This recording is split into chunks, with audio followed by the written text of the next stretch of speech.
There we go.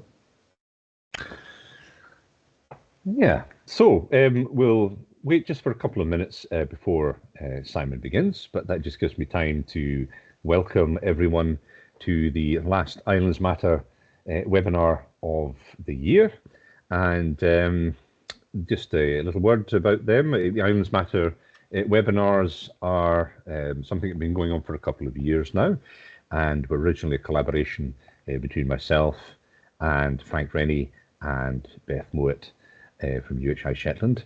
And the idea was to set up a series of talks where we could address any interesting island issues or island research that was taking place within UHI, or from researchers who were studying the Scottish Islands with research that would be of interest to us here in our islands colleges. So we've had a whole range of fascinating talks and thought-provoking discussions. These are all available, the previous ones are available on the INS website. We have an archive of previous Islands Matter events, and we're increasing the number of these, of course, as the year goes on. So we're building up a really good collection of interesting material. And today we're going to have another edition, another very interesting edition, I'm glad to say, from Simon Clarke. Simon and I are friends and colleagues here at UHI Shetland, and we were both involved in sort of death-defying archaeological event in August at the Came of Isbister, and we both survived, which I'm very pleased about. So Simon, I'm sure, is going to mention a little bit about the Came of Isbister in this talk, where he's going to explore, with examples drawn from Shetland, about for whose benefit are we managing archaeological heritage? Is it for the locals, or is it for visitors outside, or is it both? So very much looking forward to hearing what Simon has to say. So I will pass over the reins to him. Hello, Simon. Hello, thank you for inviting me to give this talk. It is gonna be slightly death by PowerPoint, so apologies for that. But there are some nice color images, so it won't just be bullet points or whatever. So it's far more complicated than just locals versus outsiders. There are so many nuances, and interestingly, archaeologists don't necessarily always think about what archaeology is for. There's an element of sort of mountaineering about this, of, you know, we do it because it's there sort of thing. But this is a limited resource. This is an unrenewable resource substantially. There are also limited resources in terms of how these are targeted for research and for presentation to the wider public. So there actually does need to be some thought as to, you know, whose interests we are serving. And it's really important to emphasize that legitimately different groups actually have different interests and different requirements out of the archaeology. So hopefully this slide is showing up at your end and we can move on. So what this is really going to think about is, you know, who is this for? Is it for locals? Or is it from visitors from outside? Is it for research, or within academia even, is it for training? Is it educational, or is it tourism? Is it just fun? You know, what's the object of the exercise? And another important dimension, are we looking for immediate gratification, you know, an immediate event, immediate answers to our questions, or should we be thinking in terms of what, you know, future generations might be and what future opportunities might be for perhaps more sophisticated approaches to investigation that we haven't even thought of yet? These different objectives, different interest groups are not necessarily in opposition to each other, but they're not necessarily aligned with each other either. And what we need to think about is, where does a just and effective compromise lie between these different interest groups and objectives? So I'm going to be substantially talking about one project that's kind of safely finished on one level, and also I've had a long time to think about what we did wrong and what we could have done better, and also what we did right within the project. I want to emphasize this is not my project. I was a very small cog within the wheel of the Scatness project, but I did take part in it over a number of years, and I've seen the longer term consequences of its management as a heritage resource as well. So we're in a position to sort of look back and reflect with some critical thinking about what we did and how we might have done it differently. So this project ran as a research excavation between and as a training event between 1995 and 2006. In terms of what was spent on the project, this is additional costs, not the wages of the lecturers that were employed by universities anyway, or the amenity trust that were employed as officers of the local Quango in terms of their general salaries. Not that, but just the additional field expenses and management of expenses of handling the fines and things like that came to about £2.3 million. So not only is this an unrenewable resource in the sense that once you dig archaeology, that's it. There's no way back. You can't put the soil back and have surviving stratigraphy. You can cover the walls up, but you've lost the stratigraphy once you've dug it.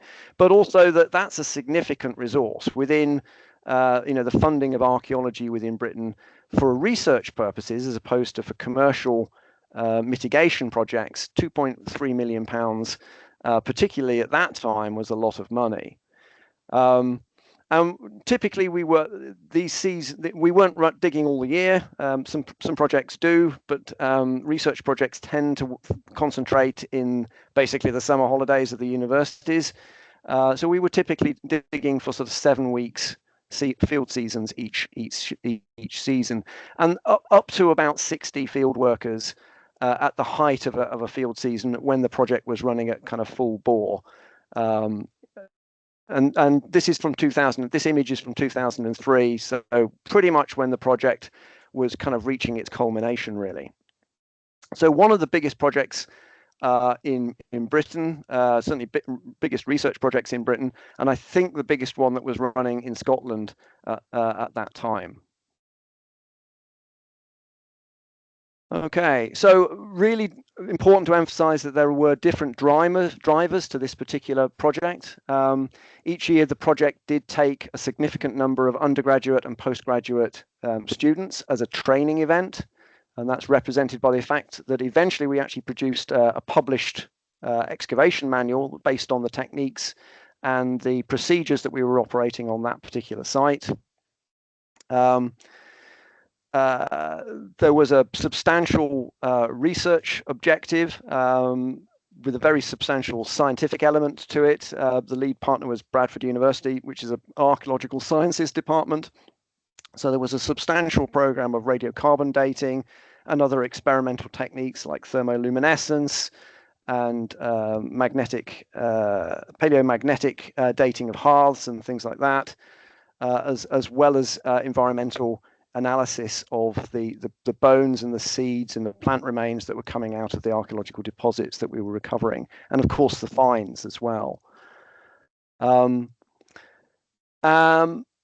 The project was also intended always to be a long-term resource, an amenity for the local community, as a training, not as a training facility for undergraduates, but as an educational resource and as a tourism resource for the local population. And that diversity of objectives is really reflected in the stakeholders that were involved in the project. The lead partner, although by no means the only university that was involved, was for research was the University of Bradford Archaeological Sciences department, and they took the lead with the research agenda. The local amenity agenda, I guess you would say, was led by the amenity trusts. And Val Turner from that organisation. We were assisted and to some extent constrained by Historic Environment Scotland, who oversee the process of investigation of protected archaeological monuments, because this is a scheduled monument. We had input from this strange symbol here is the precursor to the current University of the Highlands and Islands. This is at this time we were not a full university, but we were contributing undergraduate and postgraduate students to the project as well, with my contribution to the supervision of them and to the outcome of the excavation in a small way. Then we also got significant financial backing from the local council as well, to the tune of, I'm not quite sure how many hundreds of thousands of pounds, but it was a significant amount of money that was pumped in over the course of the project. Okay, and they all legitimately wanted different things from the project. The academics, I think it would be fair to say, were driven by research outcomes, by the opportunities for publications of papers and things which could contribute to their careers and to their institutions' research assessment exercises. The Amenity Trust was very much in charge of the short and the long term provision for local amenity for tourism and for kind of longer for sort of schools age educational provision, that sort of thing, and to facilitate visitors to the site. Okay. So one of the things we do need to touch on briefly is, why Scatness? Why not one of the other sites? Scatness wasn't a threatened site. It's not in any danger of falling into the sea, as many other sites are. It wasn't immediately threatened by any sort of development work, although the airport access road had done enormous damage in the 1970s to the site. The site by the 1990s was a protected monument, and there was no prospect of anybody putting an office block or a housing development on top of it. So the site wasn't threatened. So there is a legitimate question about whether something else might have had a higher priority. You've also got to wonder whether Scatness is literally 300 or 400 meters from Jarlshof. Do you need another visitor attraction that distance from an existing facility? What is it you're trying to achieve by doing this? So, in some ways, the site is superior to both Jarlshof and East Shore, which are both very nearby. It's secure. If you're creating a resource for the future, you don't want something that's about to fall into the sea. But on the other hand, you don't get that free look at it before it's destroyed anyway, from a resource management point of view. And what else can I say? It is right next to a main road. It's right next to the airport. It should have had a lot of throughput of visitors, you might say, but there was some hard feeling from other parts of Shetland that perhaps Unst or parts of the West Mainland or North Mainland of Shetland, weren't getting a fair crack of the whip in terms of expenditure and provision for tourism and for amenity within Shetland. So there are swings and roundabouts about this site. I think what really swung it are the simple practicalities of the fact that the site was owned by the Amenity Trust, and therefore it was available to be dug, and it had enormous potential from a research point of view. So it's not a bad choice. I want to emphasize that, but there are these compromises in the choice of sites. It could have been more equitable if it had been somewhere else in Shetland, potentially. It is duplicating resources in terms of a long-term resource vis-a-vis Jarlshof and so on. Okay. I was doing this to undergraduates, so I've been looking for some comment at this point, but we've muted you all, which is a tactical error, I think. Never mind. Okay.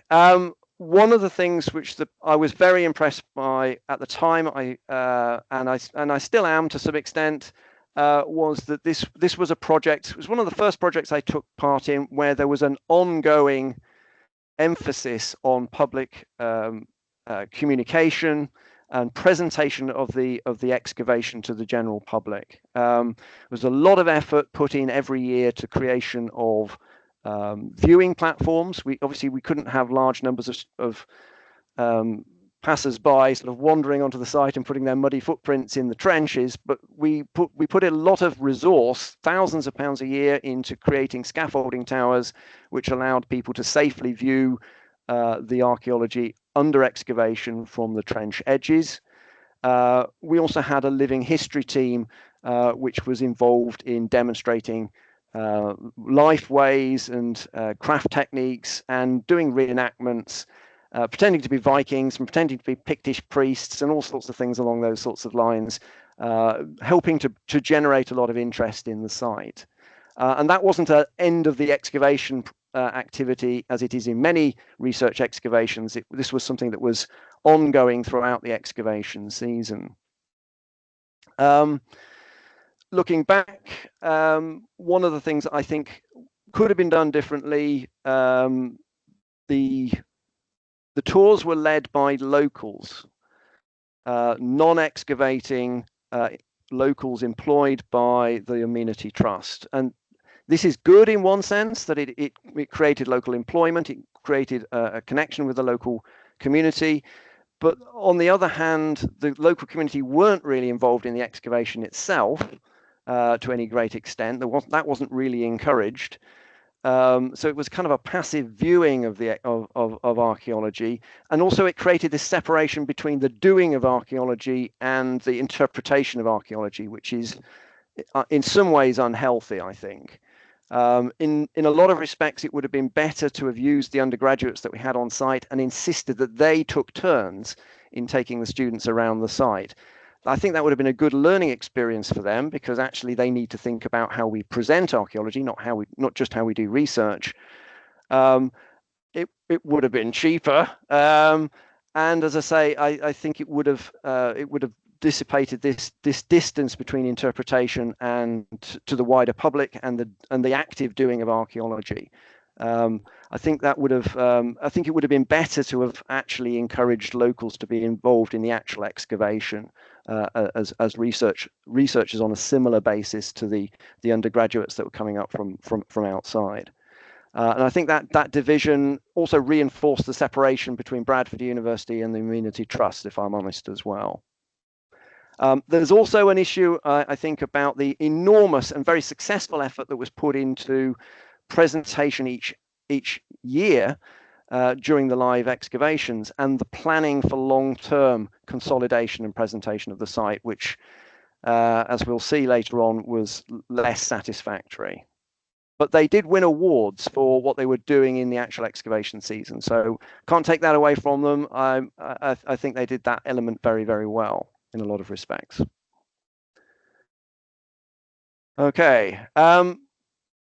Speaking to a non-archaeological crowd substantially, I suspect, so I'm going to just explain archaeology isn't necessarily destruction, but excavation is. You know, when we remove layers of archaeology, this is an unrepeatable experiment.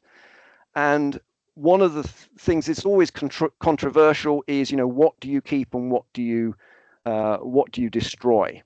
So that's actually a debate about, you know, which layers, which periods are we going to prioritize? So on the left-hand side here, we've got this is a 10th century Viking era flagged surface butting up against the truncated remains of the Broch, just starting to be exposed. There are about 4 meters or 3 or 4 meters of wall of the Broch that go down underneath that flagged surface. That flagged surface was removed completely before I even joined the excavation for my first year of on site. As was this other building. This is the so-called Pictish smithy, which lay underneath the flagged stone surface, but we needed to excavate that, remove that completely to find out what was underneath it. There was actually a large wheelhouse, earlier Iron Age structure that we were keen to investigate that lay underneath that. So we always have to make difficult decisions about destroying some interesting looking archaeological surfaces that could be consolidated and presented to the public. But if you do that, you forego the opportunity to excavate underneath. So in these cases, we went for total destruction. In other instances, we forewent that opportunity. So this is the Pictish cellular structure within the Broch itself, which was retained. We had originally intended to fully excavate the Broch interior and to get down to the primary floor surfaces within the Broch. So this was a major deviation from our research plans. So the research really had to compromise to meet some of the conservation objectives that were on constraints that were placed on us by Historic Scotland.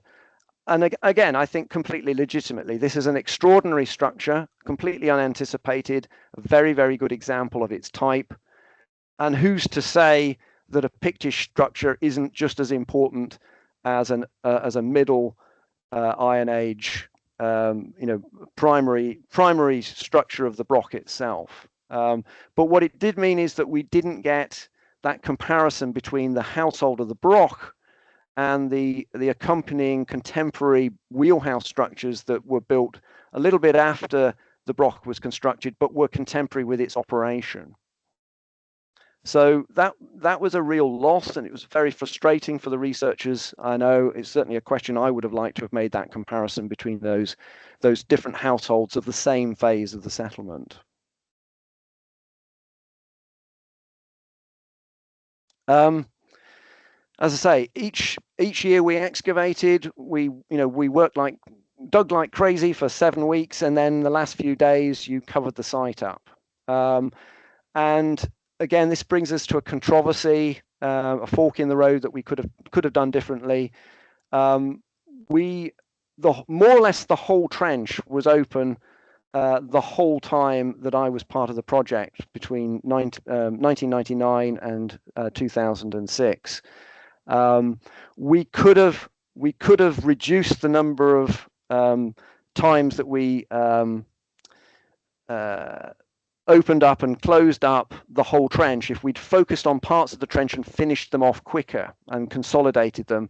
And that would have actually allowed the site to have parts of it open in the closed season when excavation wasn't on. So I did feel really bad a few times. We had visitors turning up, and we were putting the last of the blue covers on the trenches, obscuring the archaeology that they'd come to see, and it wouldn't be seen again for another 11 months, or 10 months the following year.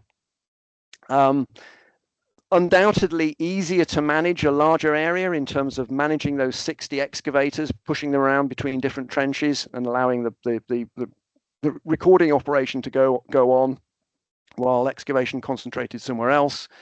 But it did mean that we put off the consolidation process and long-term interpretation process of the site, which we'll come back to in a moment. It made it easier to excavate for research purposes, but as I say, I think it hindered the long-term consolidation and interpretation process. So what you excavate when you're exposing archaeology are lots of extremely fragile standing walls and completely vulnerable muddy surfaces, which here you can see very carefully cleaned for photography and for drawing during the excavation season. You know, even a few weeks of that being unattended, you would start to get moss growing, grass growing, and structures starting to deteriorate.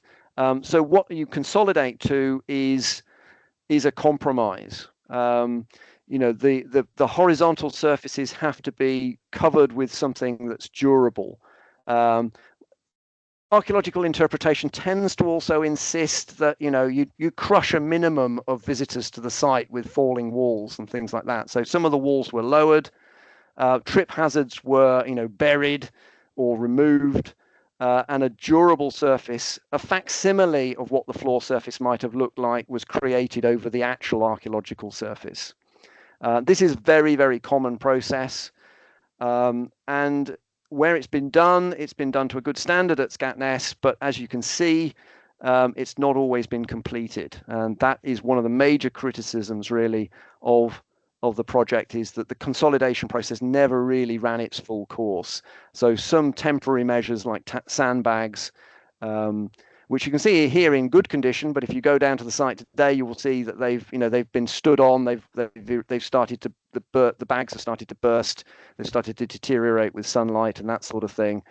So some of these things need additional attention, really, to bring them up to a really good standard of durable long-term consolidation for interpretation to the general public. Key parts of the site have also not been retained for interpretation, I suppose you would say. So, I mean, this structure is still there under a thin layer of terraline, hardboard, and a dusting of soil. So this is the main entrance into the Broch, which was only, well, it is fully excavated, but you can see that it's part of a tunnel-like structure leading into it. That's only been partially excavated. And that's not available currently for interpretation to the public. So this is something that I think most of the general public would really like to have seen.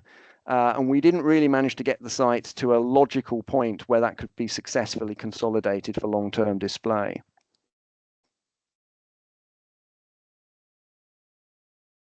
Similarly, and arguably the largest feature on the site is the enclosure ditch. These are typically massive and quite repetitive. So from a research point of view, you only want a narrow section across these, although they do produce very interesting environmental sampling from the interiors of the ditches and from underneath the rampart layers and things like that. But we only have a couple of sections across the ditch, neither of which have been consolidated for long-term display to the general public. So this is the same, this is the section across the ditch and the same view as you would see the site today. Really, there's no interpretation boards, there's no indication actually that the Broch Village as originally built was an enclosed structure. And by my calculations, there would actually have been more stone in the stone lining of the ditch than there was in the Broch itself. So this is an enormous communal monument, arguably the dominant archaeological feature of the site, and yet it's not interpreted to the general public or even mentioned to the general public at all in terms of interpretation boards, let alone consolidated features accessible for viewing by the public. So kind of disappointing. I think I would slightly understating, I think, there. And the ambition of the Amenity Trust was to create a permanent and very substantial visitor centre and protection for the archaeological monument, but essentially their final bid for funding, failed. We had four 3-year tranches of funding for excavation, the last of which was supposed to be for consolidation, which is only partially achieved.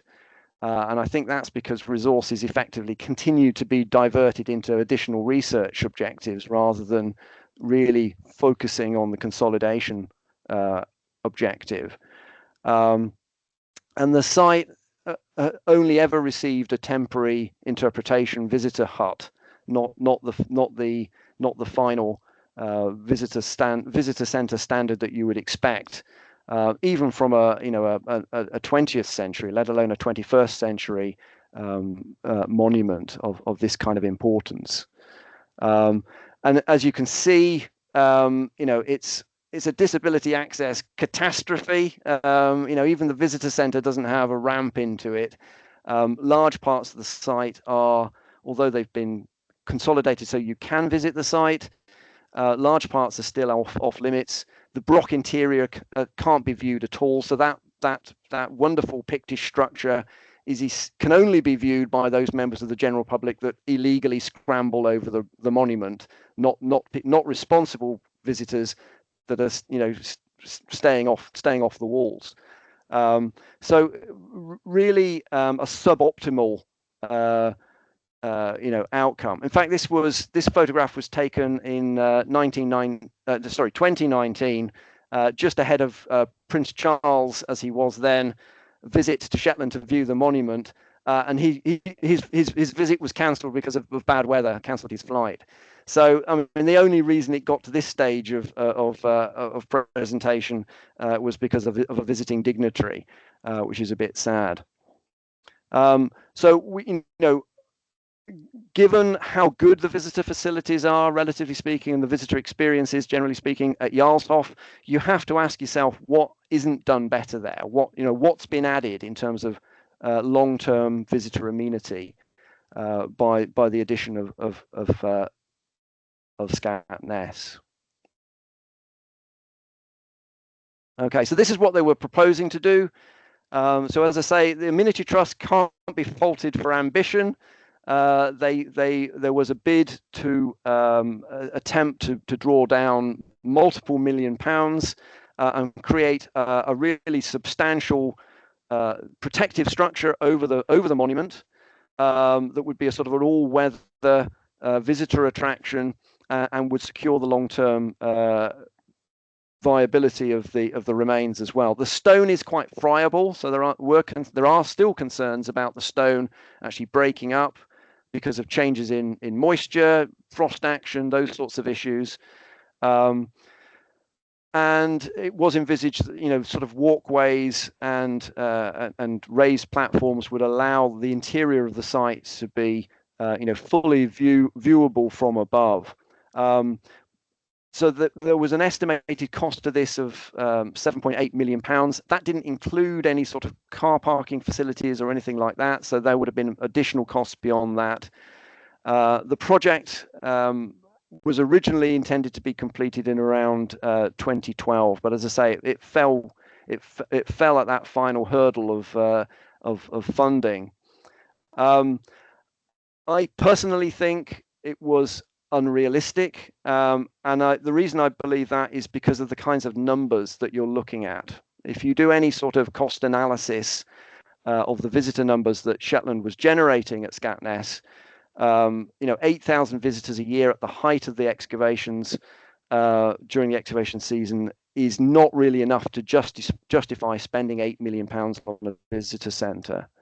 And I say that because if we compare it to something like Stonehenge, £25 million there, or £5 million at Tintagel for the visitor ascension, that essentially equates to a £20 subsidy for each annual visitor you're getting, as opposed to about 1,000 if you're only getting 8,000 visitors a year and you're spending £7.8 million.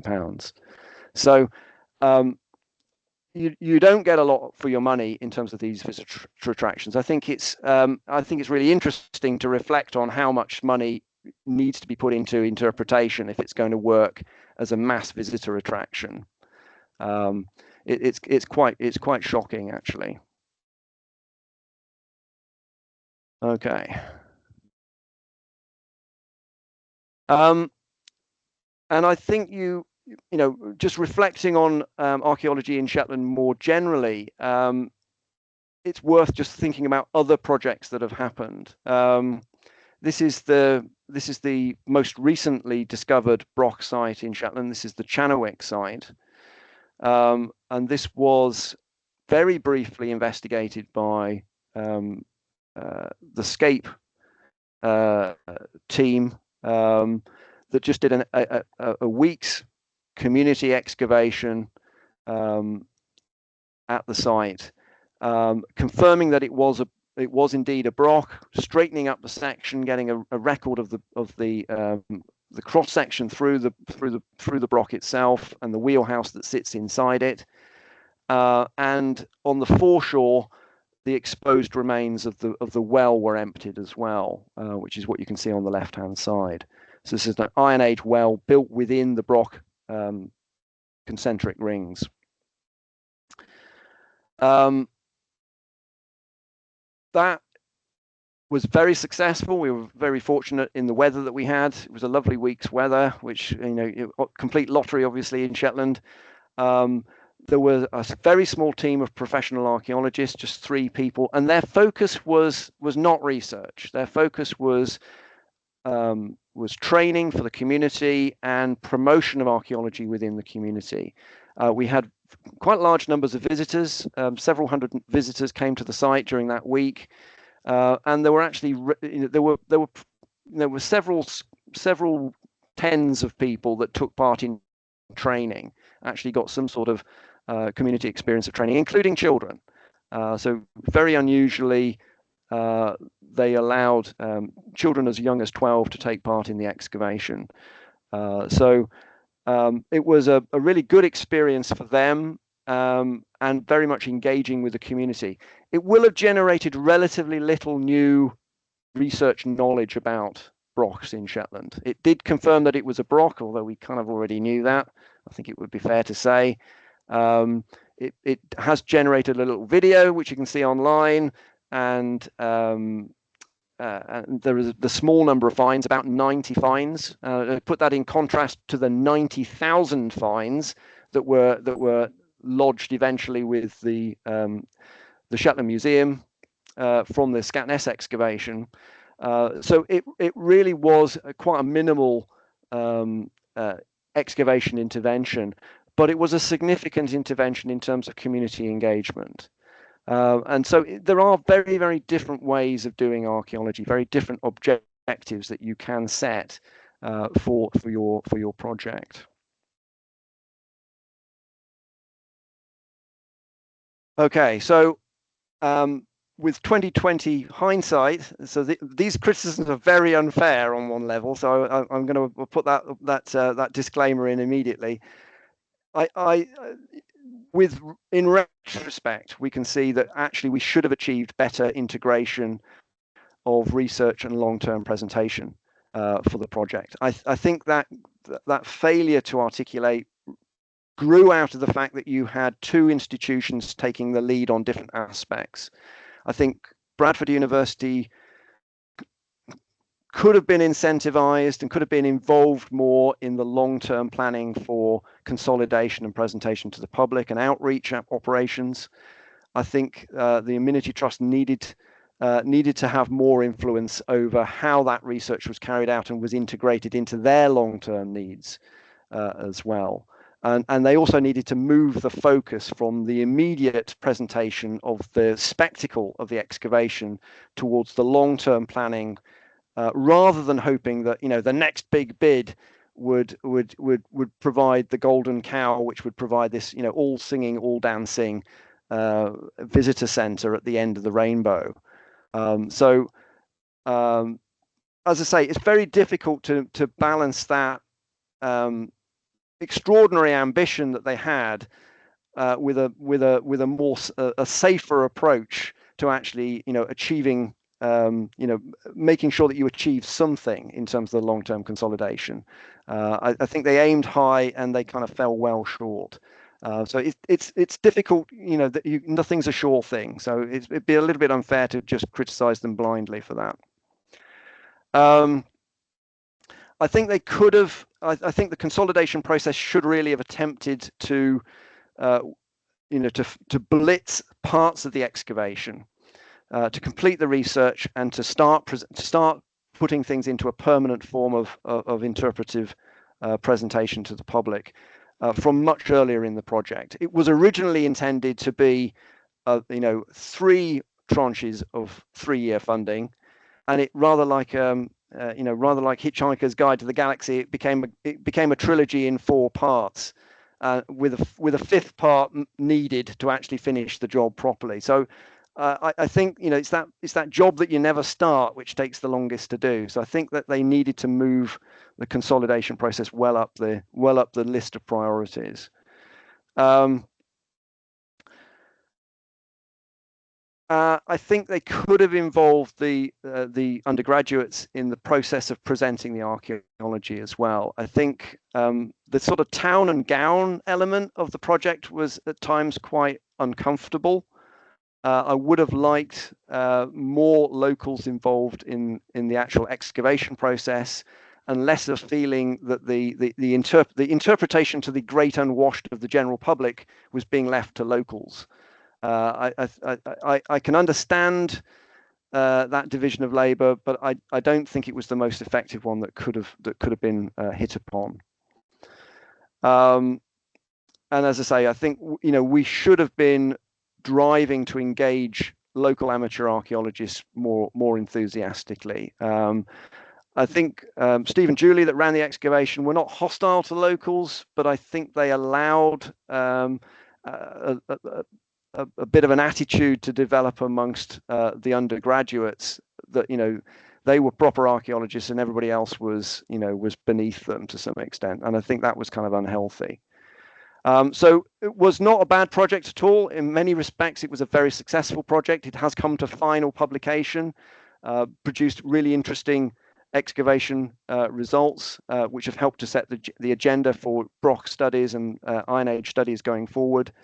I don't think any of the institutions went into this with bad faith or bad intentions, but I think we've missed the target in places a little bit because we've failed to work together as well as we could have done. So, and I was a junior part of this project, but I'm only being clever in hindsight. I wasn't pointing this out and suggesting better ways of doing this at the time. So I need to fess up to that. Final point really is just to say a little bit about a completely different route that we could have gone, which also would have been extremely controversial. And this is topical. Nessa Brodga have just had their final excavation season in Orkney, and the site will now be completely reburied. That makes perfect sense on one level. If your focus is research, then the safest thing for archaeology, other than never digging the site in the first place, is to rebury it after you're finished. It will not deteriorate in the wind. It will not be kicked over by hooligans or sheep. It will be available to excavate again in the future, and potentially to consolidate again in the future to make it available to the general public. In many ways, if you can't afford or if the archaeology is unsusceptible to long-term consolidation, this is the route that Scatness should have gone down. But as I say, there will be howls of protests in Orkney when this is reburied, because it's been a really wonderful resource for people to view while it's been open. But as I say, it is a compromise between these different groups. It's not that they're wrong. It's not that Scatness was wrong. You make your choices and you pay a price whichever way you go. There is no perfect solution. I think that's really important to emphasize. But having said that, some compromises are worse than others. So in terms of conclusions, I think really the thing to say is that exposed monuments are an asset, but they're also a liability that you have to take responsibility for. You have to maintain them, you have to make them safe, and you have to secure them so that they don't degenerate at an unnecessarily rapid rate, and you get value out of them while they're exposed as well, that they're not just sitting abandoned and unused, degenerating in the Northern Isles weather. Archaeological cultural resource management is always a compromise between different competing objectives and stakeholder groups. And it's important to emphasize the balance between those different groups is very much in the eye of the beholder. A researcher will have their priorities. Somebody just wanting a nice day out with a family is not necessarily that bothered about the latest science, but they want a safe and aesthetically pleasing and affordable and accessible visit to an archaeological monument. So, different groups legitimately want different things. And really important to emphasize, there's also a training element within this as well. We only can bring on the next generation of archaeologists if we're able to allow them to practice their craft, not necessarily, not every undergraduate is necessarily going to be very gifted at excavation. It certainly goes up. It went a lot slower at Scatness by using undergraduates than it would have done if we were using more experienced professional archaeologists to actually get the work done. Again, if you contrast that to Nessa Brodga, they've probably got the work done faster, but they seem to have used a lower proportion of relatively inexperienced undergraduate trainees. So again, there's balances there, trade-offs that you have to accept. And yeah, I think that the other points about the tension between an immediate payoff in terms of both research and interpretation, actually, and planning for a longer term future is worth thinking about as well. Archaeology is a wonderful spectacle to behold, and certainly everybody running an excavation should take the opportunity to showcase it to the general public. But if you're going to keep the site open, you've really got to consolidate for the long term. And you need to think about, how you're allocating those resources to different elements of this mixture of outcomes that you're looking at.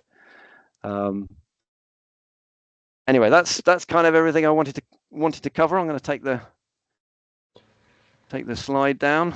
Thank you very much. I wonder if I can Simon. open it up to wider comment. If you open up the chat, you'll see there are a lot of comments. I said you love questions and you love comments, so people have supplied them in spades. So just to give you